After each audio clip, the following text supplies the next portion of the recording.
Ever feel like you're doing way too many things manually in your farm business? Like copying emails and forwarding things and entering email tags, sending reminders. What if you could automate all of it?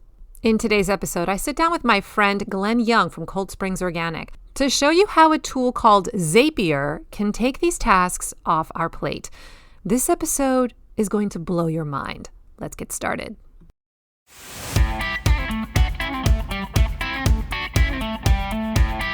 Hey there, this is Corinna Bench, and welcome to the My Digital Farmer podcast. In today's market, it's not enough to just grow your product. You've got to know how to sell it too. Welcome to the My Digital Farmer podcast, where we reveal online marketing strategies and tips to help farmers like you get better and more confident at marketing. Learn how to find more customers, increase your sales, and build a strong brand for your farm.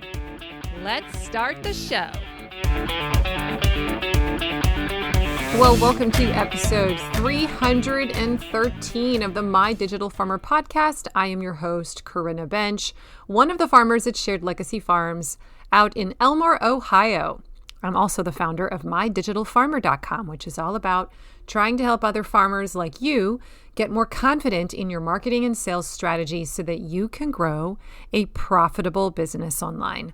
How's everyone doing today?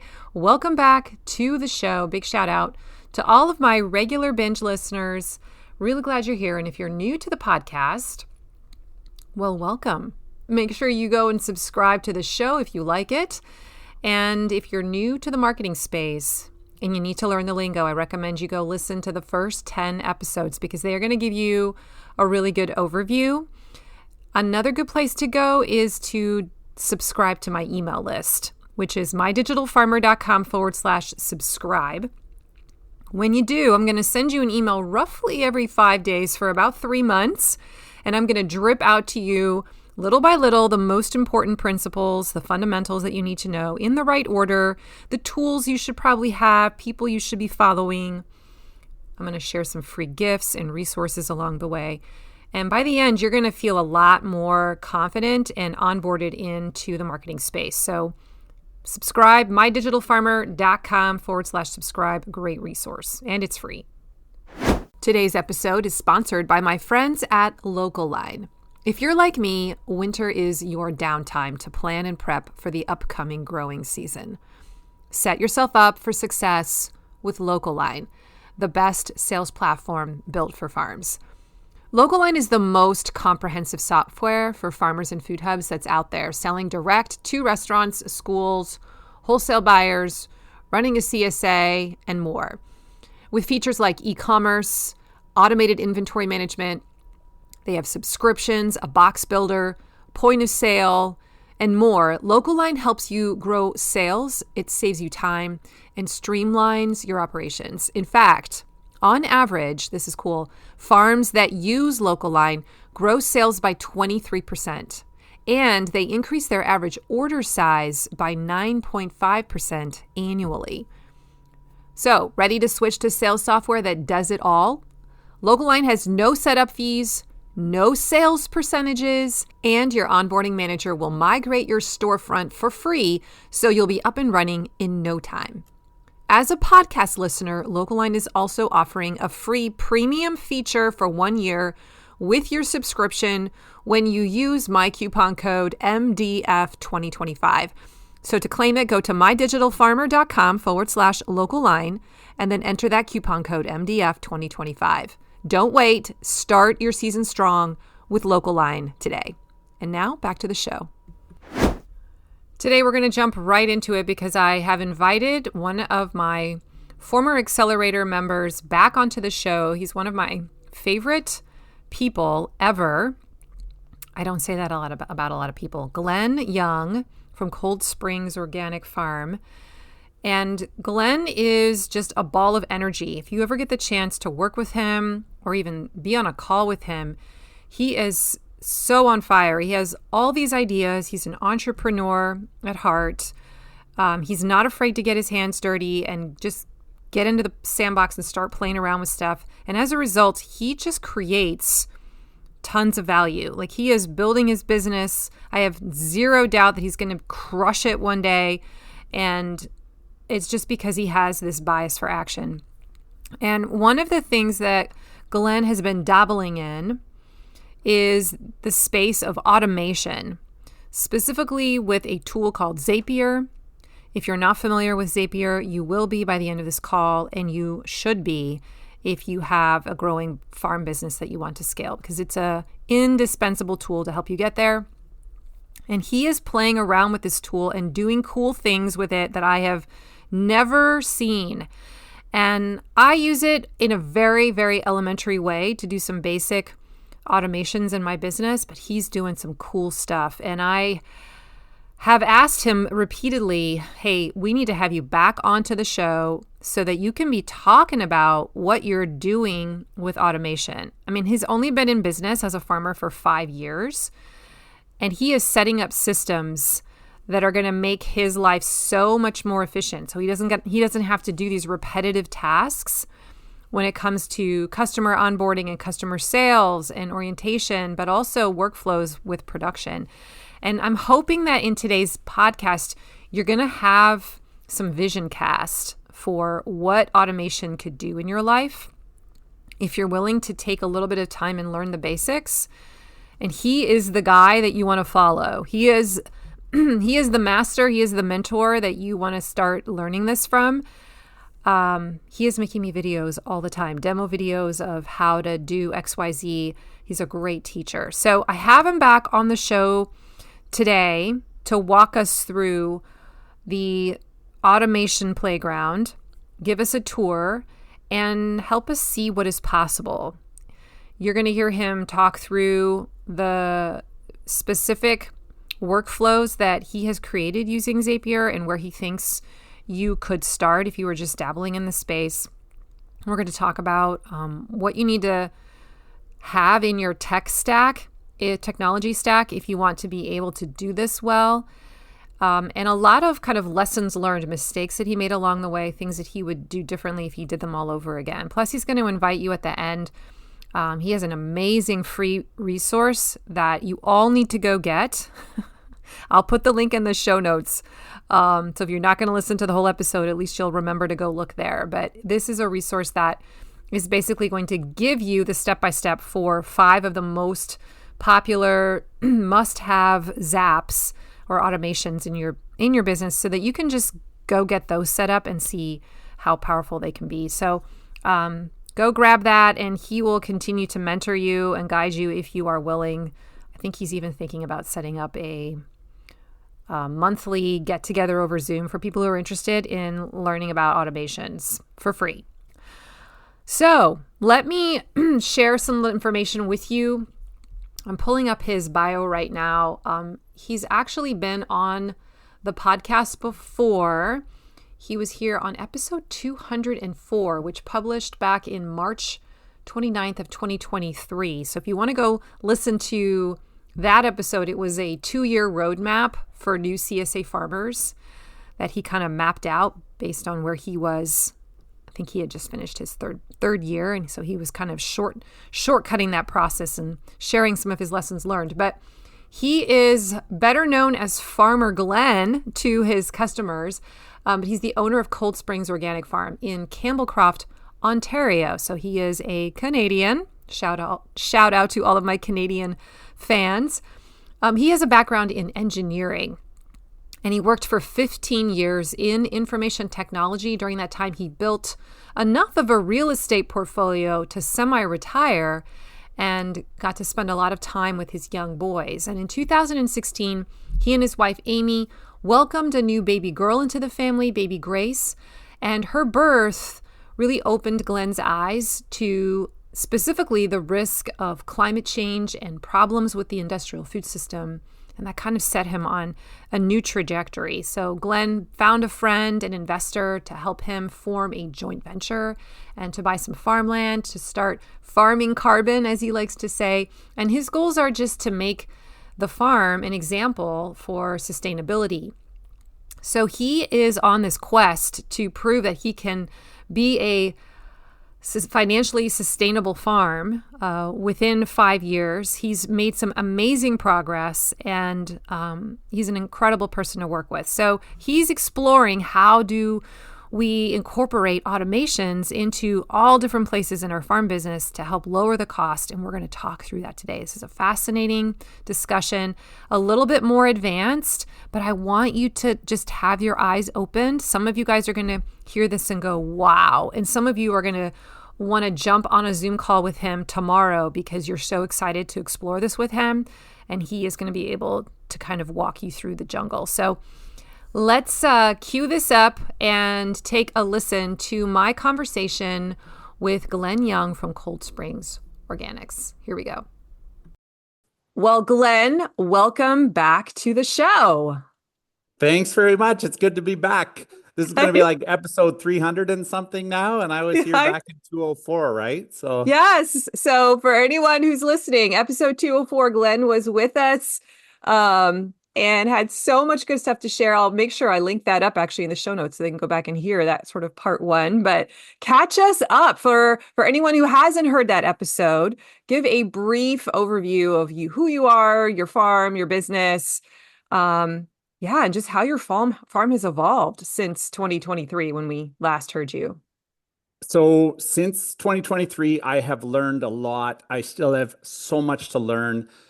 Basically, we're a CSA farm just northeast of Toronto, Ontario, Canada. Then I was 2 years into farming. Now this is our fifth season. The reason if you listen to that episode, I talk a lot about what I would do if I went back and started over. So try to fast track the first 2 years of farming. So now I think about what I would do if I could go back and do the 5 years over again. So one important thing for me is the reason I started farming is after the birth of my daughter, I realized, we're just not taking great care of the planet, and I wanted to leave the planet better than I found it and change the food system and build community. And I just think the world would be a better place if we had one small farm for every 100 families. And I really hope to prove that with our farm, to prove that it can be environmentally and economically sustainable, and to help young people leverage our methods and start their own farms, and really help with this movement that all the cool farmers are doing across the planet, I guess. So I guess what I've learned is that selling organic vegetables is really hard. I feel like in my area, we're competing against Costco, we're competing against salt, sugar, and fat, and we're trying to sell real food to people who are really busy in the Greater Toronto area and have busy lives. And now we've even got some uncertainty in the economy. So making the sales is challenging, but we're slowly adding more CSA customers. By last season, I had 62 members, and I'm hoping for closer to 80 this season. I basically am designing my farm based on your farm, Corinna. So I've added the online store, and our average revenue per member, our ARM as I call it, it has gone up from about $440 per member in 2023 to $611 in 2024. So just getting those additional sales from customers who have added things to their delivery has really helped us. We've added mushrooms, which are cool. We've made our kitchen into a commercial kitchen. We sell prepackaged salads now. We make our own dressings, which were a big hit. We did this very cool project for University Health Network, the Social Medicine Center in downtown Toronto, thanks to a philanthropic donation. And we brought them salads and fresh veggies and just the people that are really underserved in the homeless community. And it was cool to just get our nutrient-dense produce to them. And I'm hoping to build on that this season. We're going to get into seasonal soups and bringing them more stuff that they can eat, already prepared for them. So chili and curries and different things like that. So if there are listeners that have gone this route, I'd love to hear their feedback about things that were a big hit. And so, there's a lot of stuff going on. Oh, it sounds like you're iterating all the time, trying new things, which is, I think, one of your strengths. You've said to me before that farming feels like you're wearing 20 hats. I know a lot of people listening right now are nodding their heads. So, what are some of the roles that you currently juggle at this stage, your 5 year stage? Yeah, so I mean, you think about the funny thing with farmers is we want to do everything ourselves. And for one, we don't have the money to outsource a lot of it and or feel like we don't. And secondly, we just like to understand what's happening behind the scenes, and that's just the nature of us. And if you think about something like making compost, you could spend your whole life learning how to make compost, and that's just one tiny part of the job that we have to do. Um, and we hold a high standard for ourselves in every aspect Yeah. too. So like whether it's bookkeeping or HR manager, social media manager, I was doing IT support for myself before this podcast. CEO, project manager, mechanic, organic certification expert, farmers market coordinator. I mean, there's a million things that we have to do in a given day, and it really stretches us pretty thin. And that's in addition to keeping up with the weeds and harvests and all of those Yeah. things as well, the regular farmer's job that we thought we were doing when we started this business, I guess. Hmm. Yeah. I mean, was there a specific moment when you realized that you couldn't keep running everything yourself manually? Yeah, I mean, I come from an engineering background and I worked in IT before I started farming. So it was a big swing. But I really realized when I was sending my sales emails that I was nervous about making sales because people would, purchase. And then I had so many things that I had to do in order to properly, log that purchase and communicate with that person and make sure that I got the bins to the right delivery location and anything that they wanted in addition to the bins and things like that. So I realized I was actually scared of selling. So that was probably the moment that I needed to start taking a more comprehensive approach to what I was doing. Hmm. I know you've mentioned to me in the past that if you could just nail customer order management, everything else would flow. Yeah, so exactly. I mean, I'm trying to sell and I'm thinking, okay, so when I make the sale, the customer has to, engage with me, make the purchase, select the right location, make the payment, and I have to get them into the right communication sequence, all of those things. So I felt like if I really had that nailed down, then I would feel a lot better about selling because I'm not going to have this reactive portion to every Hmm. single sale. And I would have the tools, the technology, and the process in place to properly give that customer the experience that I want to give them.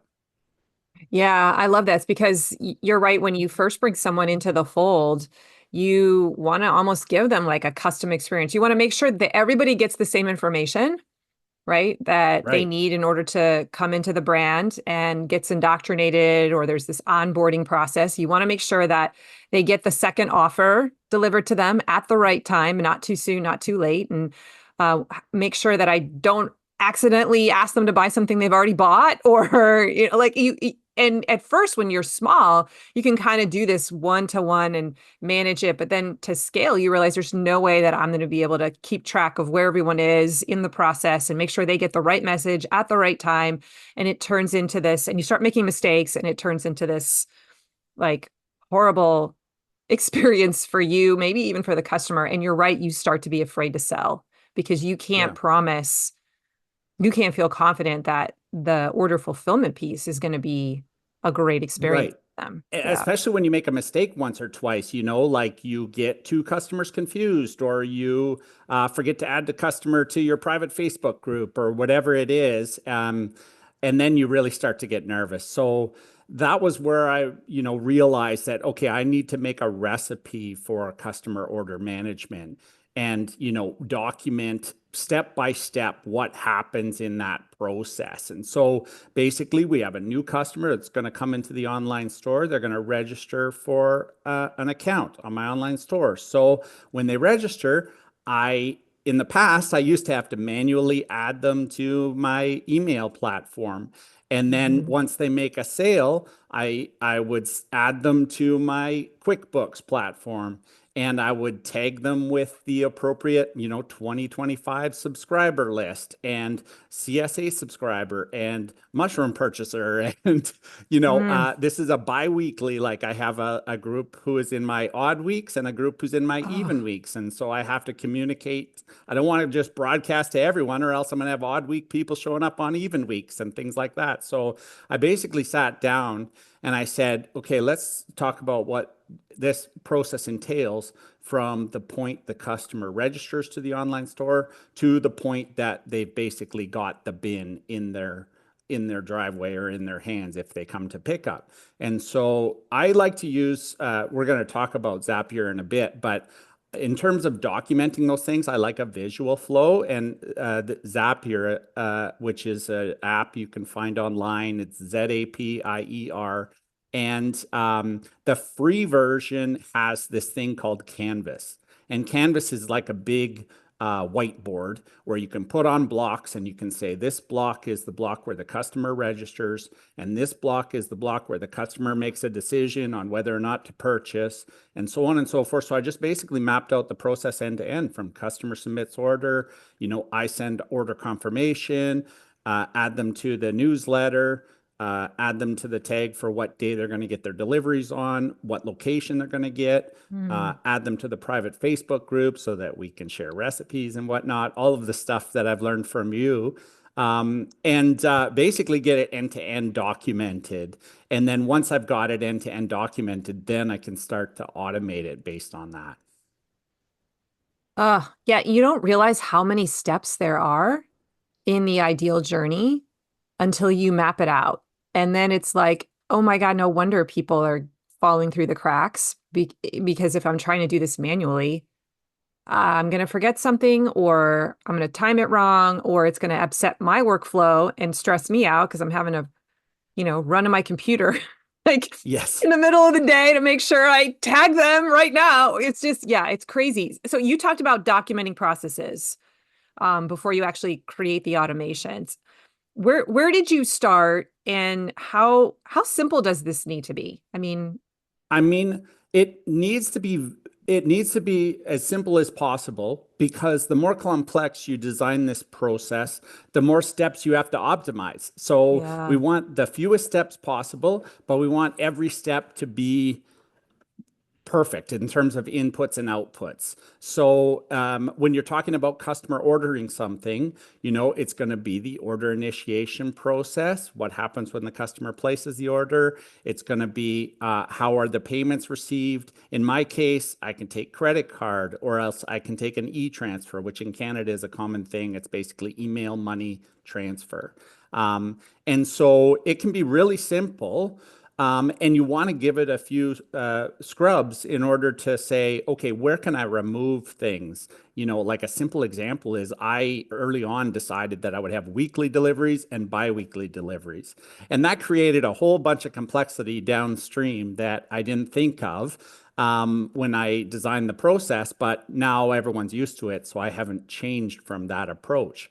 But basically, you try and make it as simple as possible, but think about all of the actions that you need to take. You don't have to put fluff in there, but anytime there's an input or an output, you want to have that documented in your process. Yeah. So the reason I asked you onto the show today to have you back is because you are experimenting. You are doing some really cool things with Zapier. I know we're going to talk about Zapier in a minute, more specifically.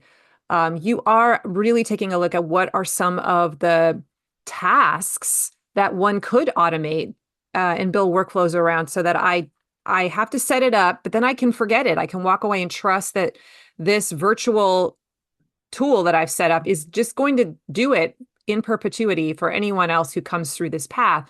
And I feel like before we move forward, this wasn't a question on our script, so get ready. But help my audience kind of understand like what are some other you've given us one example, but like what are some other kinds of things that fall into this category of let's build an automation around it. Yeah. between maybe some other apps, maybe not just like our e-commerce platform, but some other things that they could be using what we're going to talk about today to help them with as far as running their farm? Yeah. So let me give you like some pragmatic examples because I know that's what I always Yeah. want when I'm listening to a podcast. But I had a sale the other day, and what happened was the customer went onto my website and they entered a question into the contact us portion of the website. And so I've used Zapier to notify me by text message whenever someone submits that contact us. The reason is because what happens generally speaking, people have their website. When people click the contact us, they'll get an email. And if you're out in the field doing something or you're driving or whatever it is, you're not going to get to that email until later that night. And meanwhile, the person was ready to buy when they submitted the contact us. So what happens is essentially the email comes straight through to my Gmail. My Gmail is set up to filter to say, okay, I know that this email with this subject line and this sender is a contact us form. So I send it to Zapier. And Zapier receives that email and automatically says, okay, I'm going to send this straight through as an SMS message to the farmer. And then I receive that message and I get back to that person right away. And I say, hey, I'm here to help you. Here's the locations or here's the details of the CSA. And the person literally told me afterwards that the only reason I bought from you was because you replied to my contact in so quick. And so now I'm like extra diligent to make sure that I prioritize that.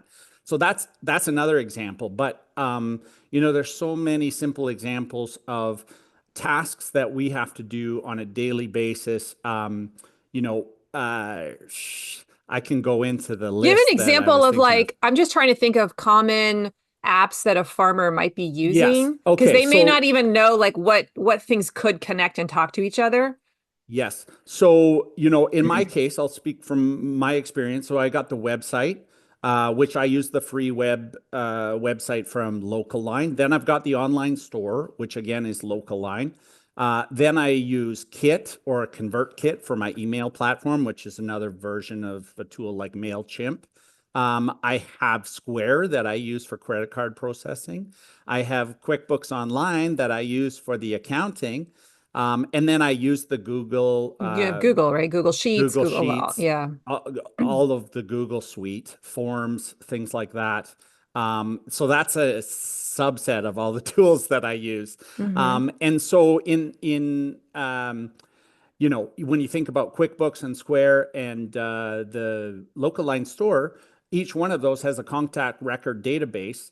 And if you keep those contact records consistent across the database, you can have much better reporting, for example, out of your QuickBooks. So one of the Mm-hmm. first things that I did with my order management process was I synchronized every time there's a new customer registered in Local Line, that's going to get put into Square and that's going to get put into QuickBooks. And then no matter what, I've got one source of truth across all those tools, which tells me, what users I have.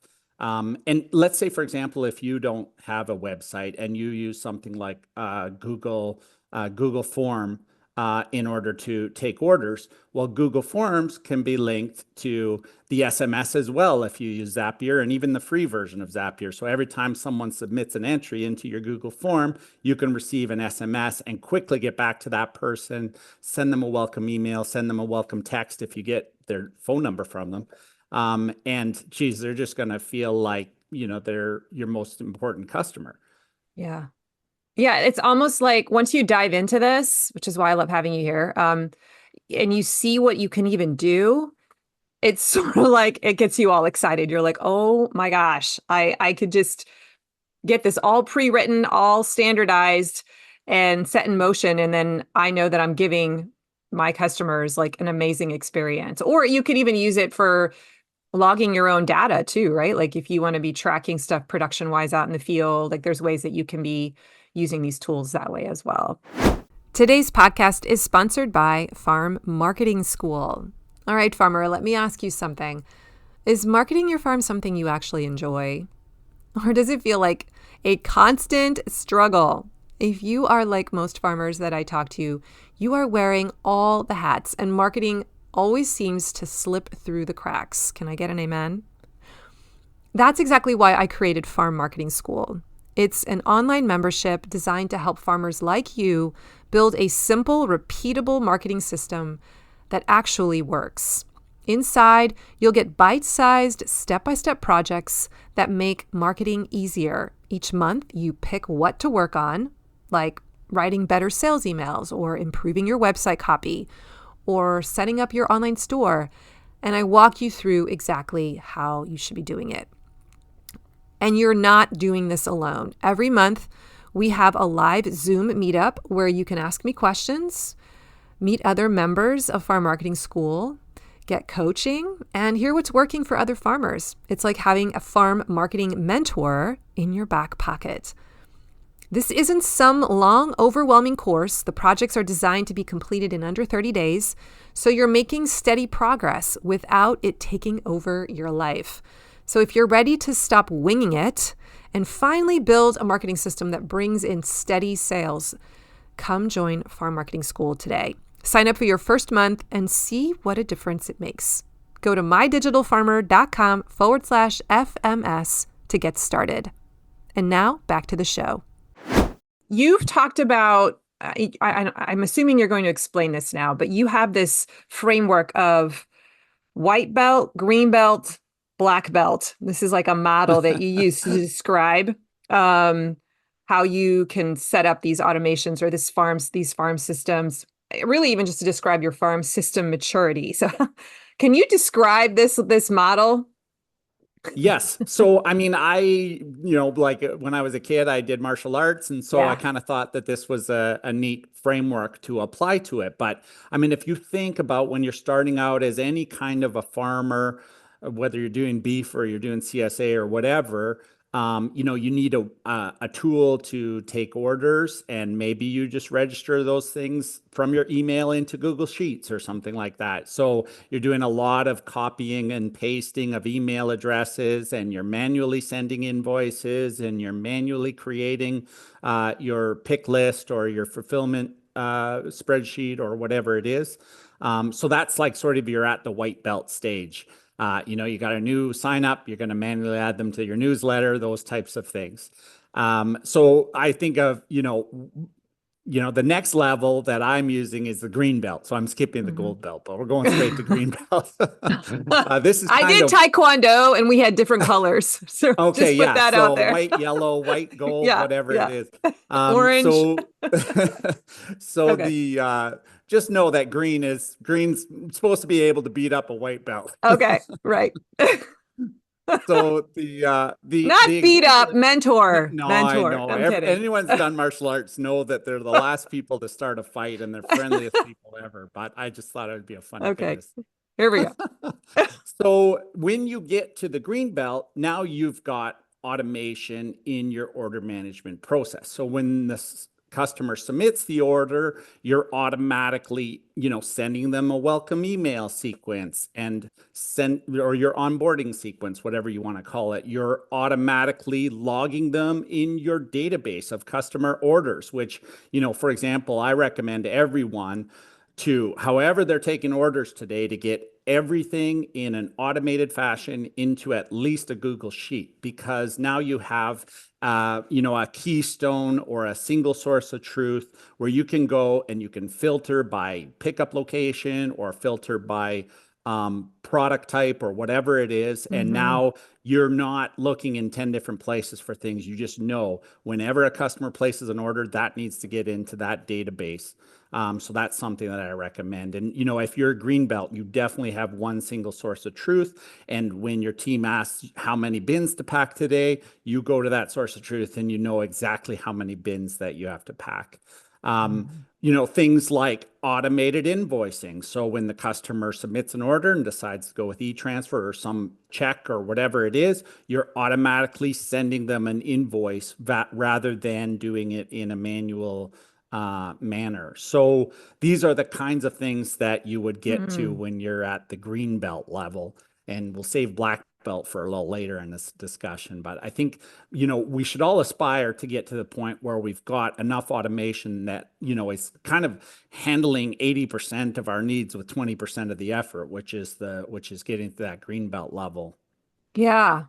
I like how you're pointing out that this is a process. You don't become an expert at this overnight, that you actually start dabbling and playing in the sandbox. Like when you're white belt, you're just getting some reps. You're doing sorry, maybe you get the right tools. Yes. And you just start with a few of these integrations and these automations, and you test the waters. You start to get comfortable with it, and then you make another step to the next Yeah. color belt, right? And now I'm going to add a few other things. And before you know it, one day you wake up and you're a green belt or a blue belt or eventually maybe even a black belt. And it gets easier. You get more confident creating some of these as you have success with some of the earlier ones. And I think you actually kind of get a little addicted to it too, because you begin to see how much time it's saving Yes. you. Totally. I mean, and I think as farmers, we think about this like we want to do the more proactive tasks. We want to get a little bit better organized so that we know, the greens harvester is always going to be in that one spot and it's going to be cleaned and it's going to be Mhm. ready to go the next time I pick it, or my amendments are going to be laid out exactly in this fashion in my amendments area. And that way, when I tell someone to go get this and that, it's going to be ready. And so in the thinking about the order management process or the marketing and sales process or whatever it is, if you think about it in the same way, and like you said, just every time you do a step manually, try to automate a little bit of it, try to make it a Mhm. little bit more easier next time. Then when you look back over a couple of seasons, you're going to have made great strides. Yeah. Well, and that's where I think it's helpful to have a mentor, somebody who has done this before.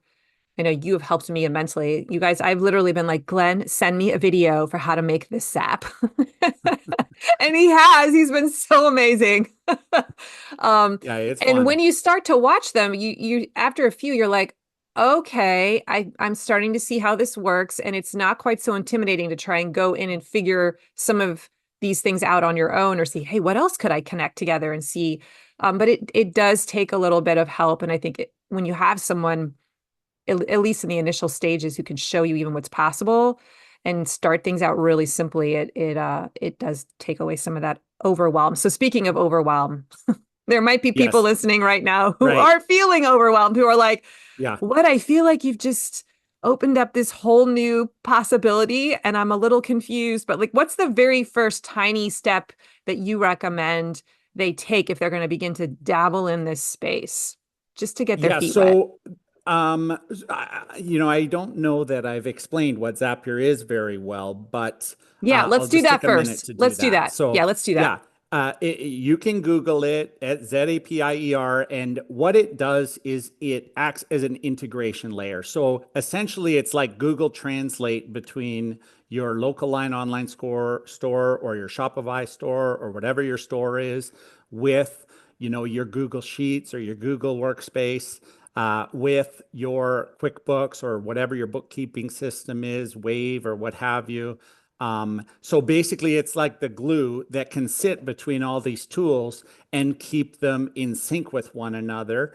But also, it is like your assistant. So it can do things like when you receive certain emails, create a Google task with a certain deadline so that you know that every time I receive that email, I'm going to get a task, I'm going to get a reminder, and I'm not going to forget to do that thing. So Mm, it's like this AI automation layer slash digital assistant, and it keeps getting more capabilities. yeah. And there's other tools out there like Make and Pabbly and others, which I'm planning to look into some more in the future. But Zapier is the one that I started with and works pretty well. And so the free version allows you to do up to 5 different automations, but they can only be two-step automations. And in Zapier, you call it a trigger. So the trigger is, for example, new customer registers in local line or customer order submitted in local line. So it's an action that somebody made,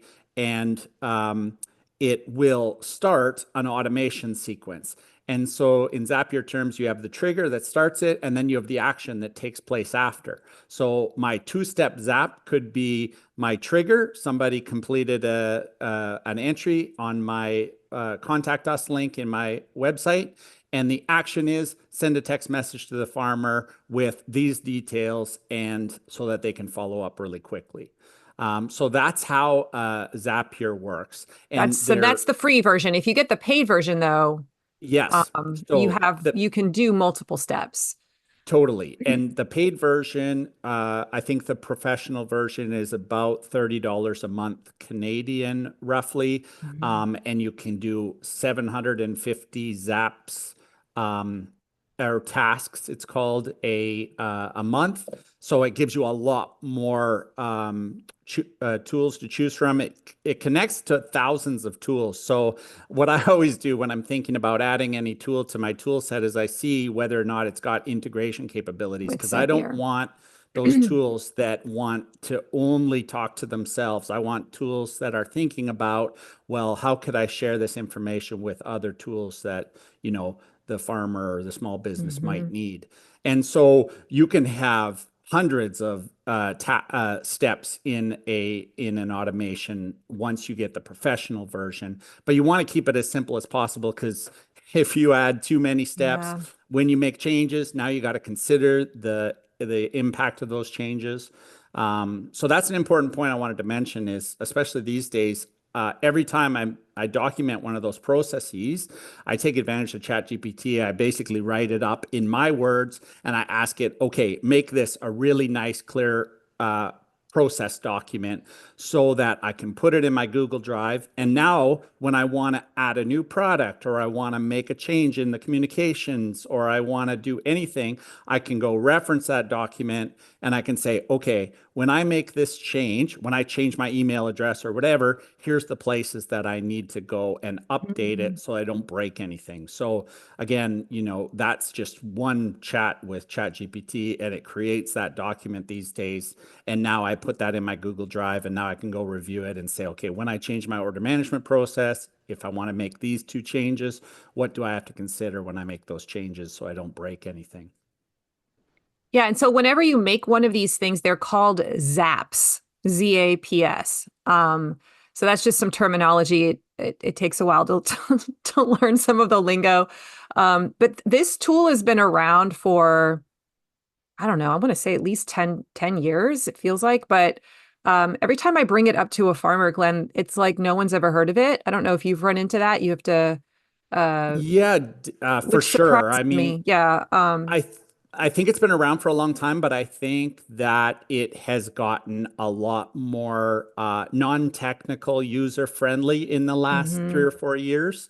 So now Yeah. you can do a ton. Like it's got something called Copilot.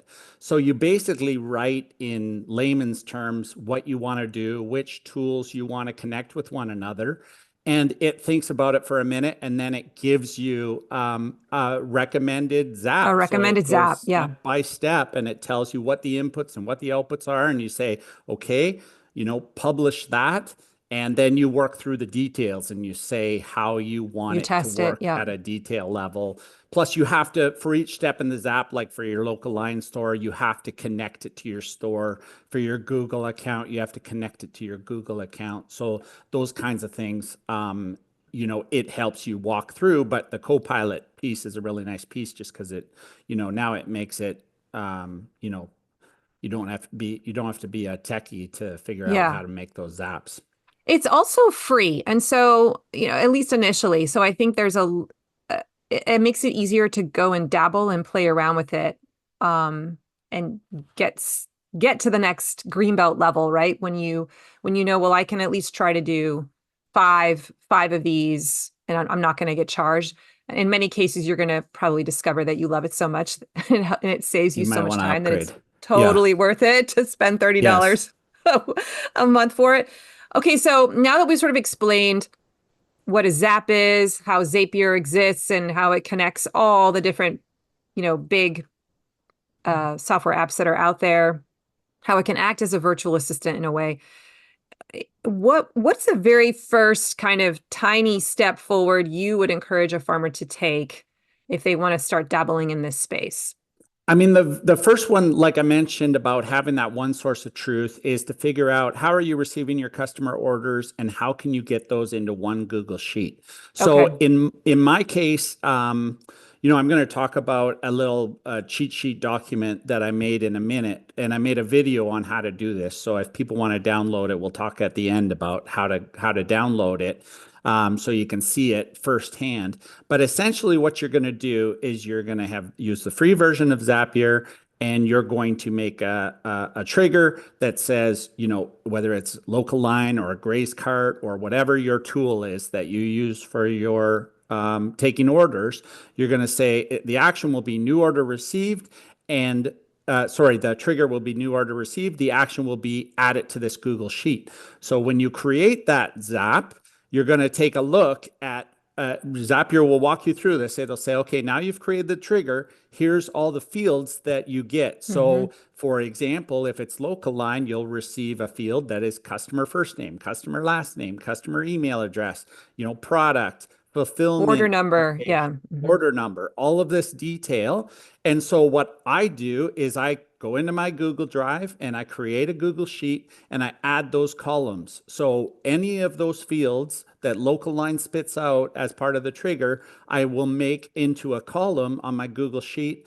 And then, in the Zapier interface, you add the action and you map from the local line order to the Google Sheet. And so when you test it, you'll see all that detail from your test transaction will show up in your Google Sheet. And the next time somebody submits an order, you'll have a row in your Google Sheet that shows that order in it. And now you can filter by date or by location or by customer or Mm-hmm. however you want to filter it. You got a super easy place to go and work with that data. So that would be the first one that I would start with. And there's a few others that even leverage the free platform, but definitely that would be the first one I'd start with. Yeah. Again, just to get your feet wet, and it's fairly easy, pretty low entry, easy risk, low risk, I should say, kind of point of entry. And then you get your confidence and you kind of see how the platform works. It's really, really smart. Do we need to, I feel like you already gave us some examples earlier, but I know this was one of the questions on our list. Do we still need to ask it? Can you share a few more practical examples of some Sure. zaps that farmers could use or set up? Yes. So I mentioned the rapid customer response, I call it. Yep. So when the customer submits the form, giving the text message, that one's a no-brainer.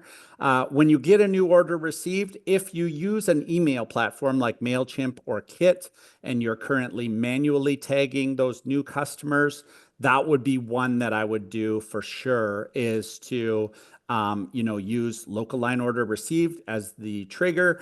And then the action is going to be Kit, add customer to appropriate tag. That's Mm-hmm. very straightforward to do in Zapier. And now, again, you don't have to think about it. It's one less thing for you to worry about on your mind.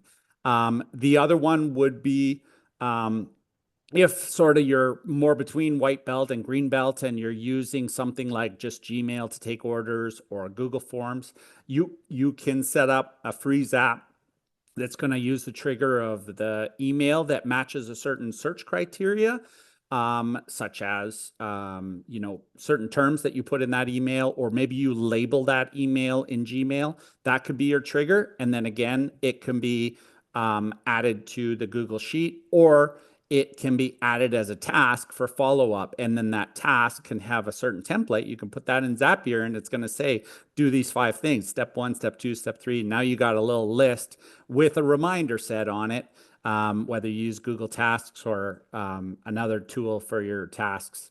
I have a really easy one, which is that every time a customer submits an order, I take that customer email and I send myself an email, because Facebook doesn't allow these integrations. It doesn't allow you to automatically add people to groups and things like that.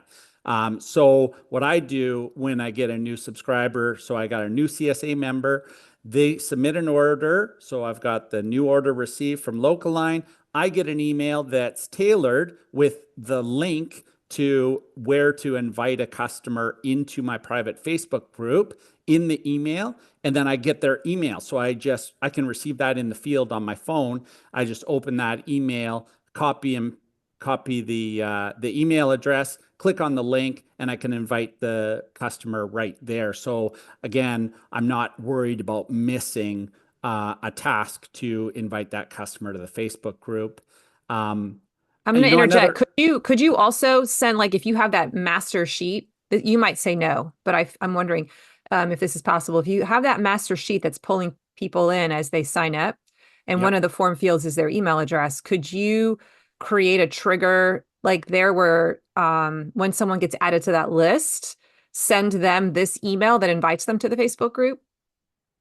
Would that be a zap I or no? think you could. That's not a bad idea, actually. I think you could do Because then exactly you that. wouldn't Because have to do it manually every time you get it, It yes, feels like an interruption a little bit, but I didn't know if that was it's funny. possible. It's one of the first ones that I set up, and I never really thought about it. But I think that's a great idea. You can basically, you would need the paid version, but you can use a trigger of new row added or column changed for a particular Google Sheet.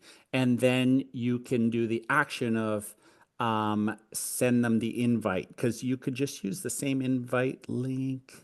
Or I maybe think if you that, see a that's the new problem. The a new problem is entry come Facebook. in and you could change, like, you could have a column that changes to from yes to no, like, so Yes. that if you Yeah. manually review that and you're like, okay, I'm changing the word to yes, and Yeah. that change then sends the email that you have sent. I don't know. The I think the that's problem also. is the content of the email has to include the link, and those links that you get when you want to invite person by link, they time out after 48 hours. Oh, So right. you kind of have to go into Facebook and make that. But I like that. We're brainstorming. We are. Okay. You guys all got to benefit from that.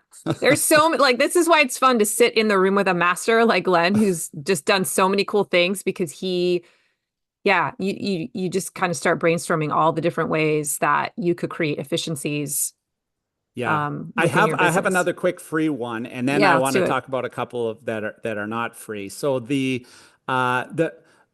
for this is probably something that applies to people in many different ways, and any small business can probably benefit from it. I'm sure that everyone receives emails on some regularity that might have an attachment that's important to them and they want to put it into a Google Drive or something like that. In my case, I have to get every 2 months I have to get a water test, and the water inspector can request at any time for all of my detail. And so I received the results of that water test. It's really an obscure email that I receive it in. It's kind of an obscure attachment, but what I do is I use Zapier as new email received meeting this search criteria. So it's from Hmm. that email address, the Hmm. association that does water tests, and it's got this attachment, and it automatically renames the attachment to the date, and it puts it into my Google Drive. So Mm. now I have this Google Drive with a whole database of all of my water tests.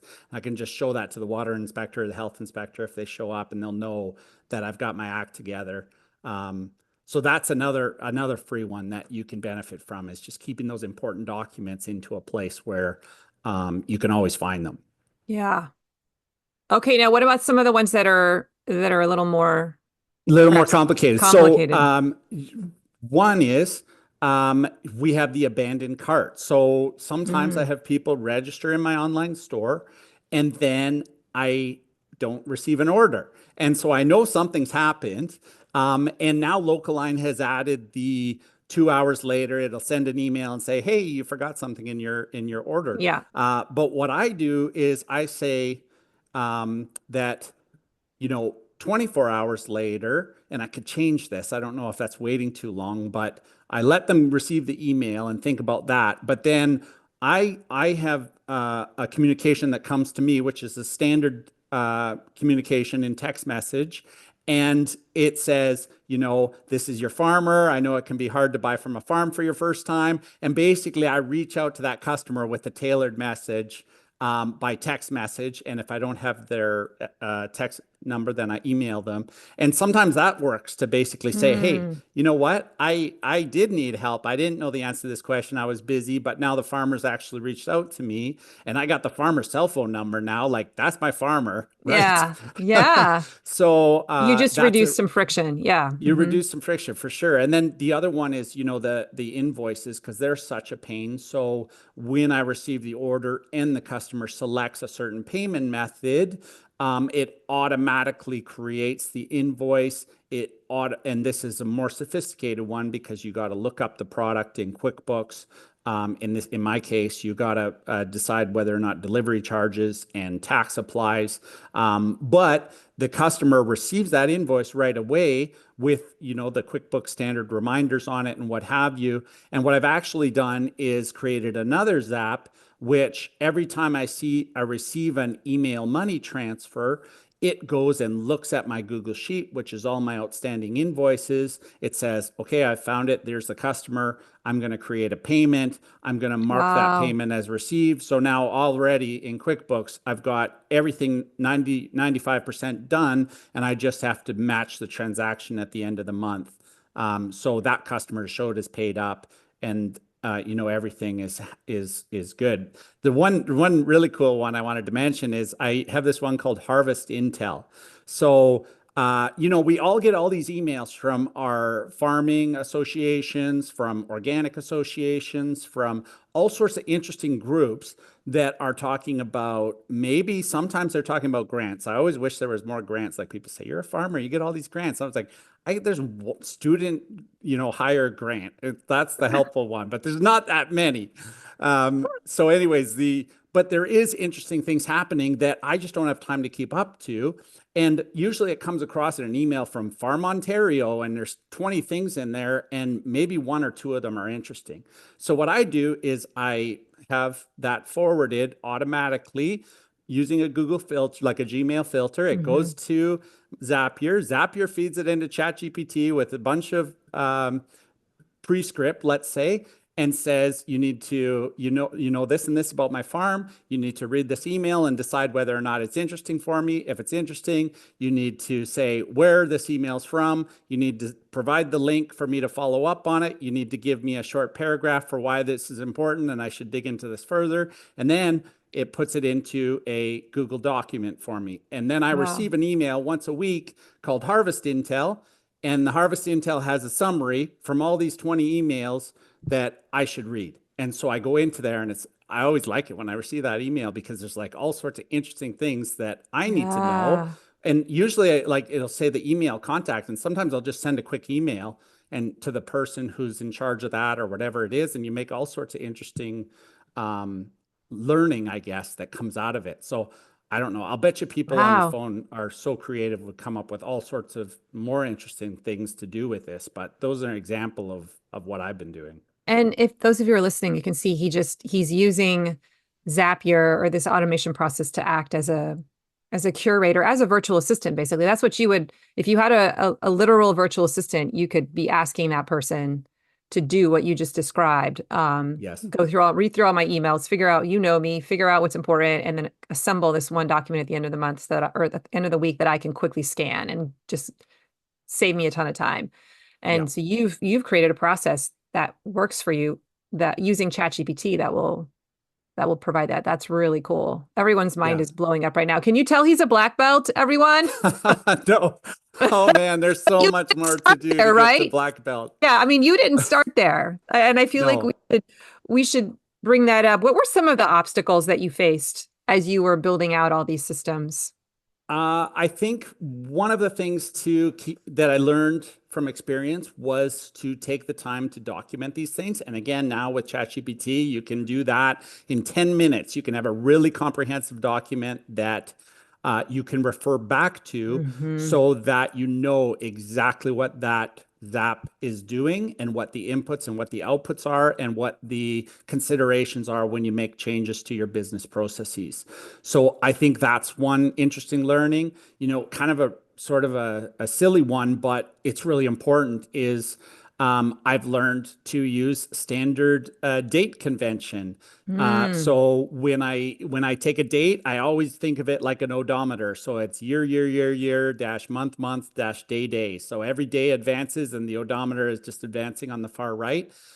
So every Mm. single Google Sheet that I have has always got that date format in it. And that way, when I'm using Zaps, I'm taking thing I'm putting out, I never get confused now. Is that the date? Is that the month? Because all these tools Mhm. have a tendency of using their own version for whatever reason. I don't know why it's not just a worldwide standard, but local line is actually good about it. But some of the other ones are using their own standards. So that's another Hmm. learning.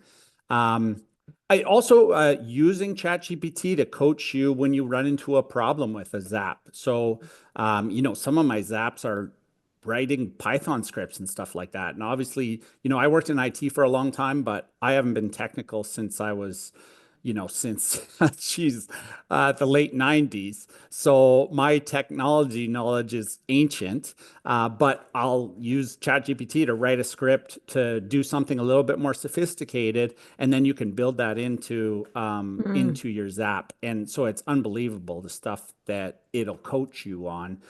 So that's another thing that I've learned that's a big time saver. And also, just like you said, it's like we have to experiment with these things. We have to just basically try it, test it.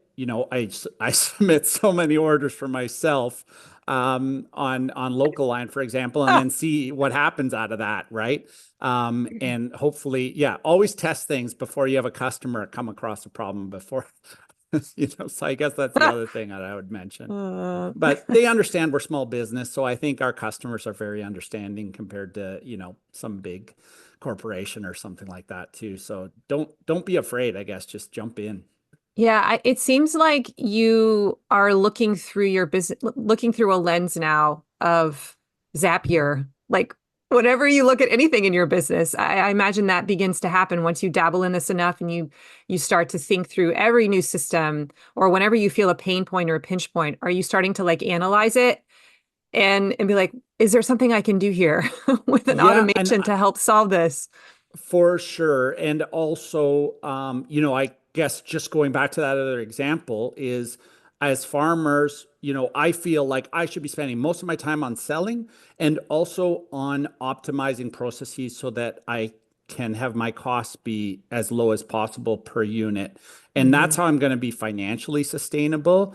And if I'm not financially sustainable, then I'm not, environmentally sustainable. So it's uninteresting back to Yeah. my core mission. So the every single process that we're doing on the farm, I try to think, okay, when we're doing soil testing or when we're doing amendments or whatever it is, like how could I make that more like yesterday, Corinna, you'll know all about this, but the organic certification, I was Oh working on yeah. trying to automate that. Like it's like, why am I doing these PDF forms and these fillable fields and all this stuff? It's going to be like my next year's version of organic certification.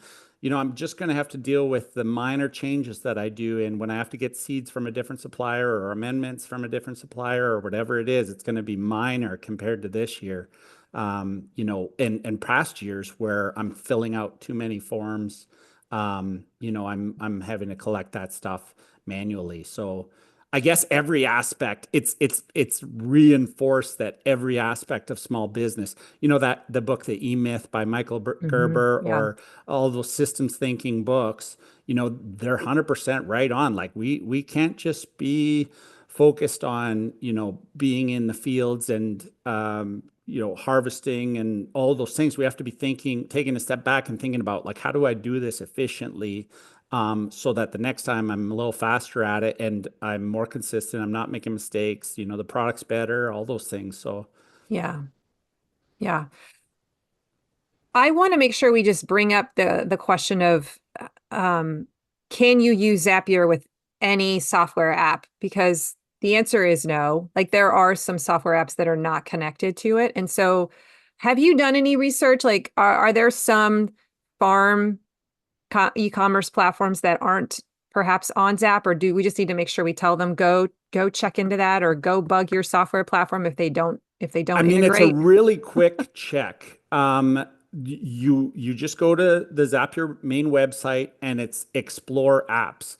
And when you search a tool name, you'll see right away if that tool comes up. Like you type local line in there, it'll come up. It'll show you all the triggers available and all the actions available. And what you want, the best apps for us to choose, in my opinion, are the ones that have a lot of triggers and a lot of actions because it gives Yeah, us a lot of gives more flexibility options. for automation. But if you're a developer of a platform, you're kind of hesitant to allow people to do this because in the old school thinking, you wanted to have everything within your fence. And then you had minimal thinking about inputs and outputs and what format things are coming in or going out in. And, people got in there and they got married to everything that was in there. So I think Gray's Cart is one, but I think most of the CSA tools that, you can name some, but I'm pretty sure I checked all of them in the last little bit and I didn't find too many in there. So Hmm. I would like to see companies thinking more about that type of development in the Yeah. future. Because, like, I mean, this kind of leads into the black belt. What does the future look like for farming? If you want me to get into that. Yeah, let's do it. I mean, how do you see AI helping small Yeah. farms in Oh the my gosh. future? So what I always tell people is, I want Jarvis. I want to be Tony Stark in the Iron Man suit, and I want to have someone I can talk to say, what this bed that I'm standing in front of, what was the last 5 years of crops that were planted in it? What were the last 5 years of amendments that were planted in it? Predict what the soil needs are for this bed for amendments. Just from a production standpoint. But then we can go into the customer and we could say, okay, does this customer like mushroom? I have somebody walking up to me at the farmer's market. What what does that customer want? Yeah. What do I These lead are the with? kinds of Yeah. it would be so cool, like to actually be able to remember. Oh, don't you remember having that discussion with me about the, peach and beet salad or whatever it was and Yeah. stuff? That's really aspirational. But honestly, if you look at in episode 204, I talked about ChatGPT, and I knew people are going to be like turning off because it's like, oh, AI. But the amount that is developed into a helpful Just, assistant yeah. in the last 2 years is unbelievable. And I hope that it just keeps getting better as a helpful assistant. And for that to work for us, we can't have everything in one place. Like I need to be able to share my local line data with my bookkeeping in QuickBooks and with my production so that I can match demand, for carrots or whatever it is to what I'm putting in the online store. And I really think that if we have even if they're disparate databases that are in different places, but we have that ability to pull it into one place or to query those tools and then make decisions based on it. I think that's going to be really cool. And I also think for farmers, we spend too much of our times in the CSA case or whatever it is, like answering questions from customers. Where's my pickup? Where's this? Where's that? Hmm. Like even a year ago, I played around with Zapier's agents and, even then, it's a bit expensive for me right now, but even then, it had the capability of basically being my level one or level two help desk. And it could answer all the questions for my customers, the typical questions they would have. And I wouldn't have to worry about, like, where's my pickup? Or You I'm didn't going to have be to even late. answer What those can I emails. do? Or, Hmm. yeah, all of those things. So, um, and you and I talked last time about the database that I'm pulling together to check on customer recency and customer frequency and trying to predict when a customer might be at risk of, canceling their CSA for Hmm. the following year. And my goal is try and keep customers happy and keep them with us for a long time, right? Because I know the more they eat healthy, the longer they eat healthy, the longer they support the farm, the tighter the relationship's going to be and the more benefits they'll get from eating healthy. And so I want to predict, like, what do I have to do in order to incent that customer, to go ahead and make that next purchase. And if I know they're a mushroom person and I make a mushroom offer at the right time, then probably, I'll tickle them pink and they'll sign up for a CSA or whatever, right? So Yeah. I think we probably have the capability to do that now if we had the time to really Yeah. dive into it. But in a year's time, 100%, we're going to have that capability. Yeah. I mean, and all this is speaking to why we have to have these systems in place first, right? Or we Yeah. can't really take advantage of the AI to the degree that we could if we don't have things connected. And um Yes. I And just worry that some farm businesses will be left behind. Um if they are really resistant to at least exploring some of these tools that can augment our systems. Yeah. And I mean, even if you just think about wanting to make less mistakes, because we all hate making mistakes, it puts Yeah. us into reactive mode. Now we're trying to troubleshoot, like just, looking at how those orders and how the communications are coming into us and trying to get them in one place and trying to automate follow-ups or whatever it is. I think that's really worthy of our time, and it'll benefit us in the future because now we'll have it in one place and we can work from it, um, as new capabilities emerge. And the new capabilities will help the farmer spend less time doing low level things like answering a simple question about what they can do if they're going to be late for pickup or whatever it is. And so we can focus on improving the product and improving our customer experience and all of those things. Yeah. You are a wealth of knowledge. I think people are listening right now going, how can I talk to this man? In fact, I did. I had someone reach out to me through email and ask me a question that was clearly a Zapier integration question. And I was like, I'm going to give you Glen's email and you just reach out to him because he'll probably make a video for you.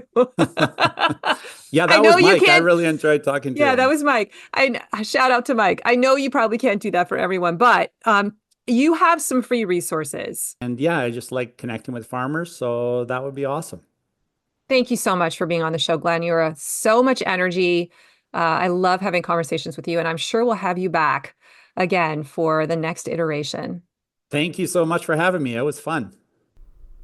Wasn't that amazing? Some of you who are listening are starting to see dots connect and see what's possible. I'm unbelievably excited to see what Glen is going to be developing in the next 12 months. And I encourage you to get on that train with him because he knows what he's doing. And I think he's going to open the doors for a lot of us farmers and really help us find some simple automations that can go a long way.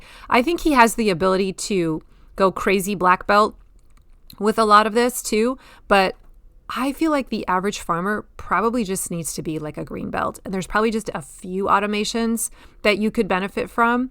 So getting a little bit dirty in the sandbox, learning how this works, dangerous enough that you have a few automations in place that can really help you. I think that's all you probably have to do, right? I don't want to make this super complex, but I think this is something worth exploring and it might be worth your time to just come in to his monthly Zoom calls and listen and just observe and be curious, see what comes of it. I have a feeling it's going to go places. So today's show notes can be found at mydigitalfarmer.com/313. Go there to find the link for that freebie that he's offering you. If you download that freebie, you will be on his email list and he will then be extending those monthly invites to his Zoom calls to just kind of watch him build Zaps live and talk through different steps that you have to do if you're building systems and automations. So I encourage you to do that. Now, if you want to get onto my email list, remember I have a ton of free stuff to send your way to make your marketing better. You can go to mydigitalfarmer.com/subscribe. If you liked today's episode, please go leave me a rating or a review on Apple Podcast. It helps more people find out about the show, or send the link to the episode right to one of your favorite farmers and say, hey, have you heard of this My Digital Farmer girl? This is really good. You should check it out. I'm also now on Instagram at My Digital Farmer. I'll show up there in stories or reels. Would love to connect with you there. And I hope you have an amazing week. Thank you for joining me today. And I will catch you next time for another episode. Remember, I believe in you. Take care.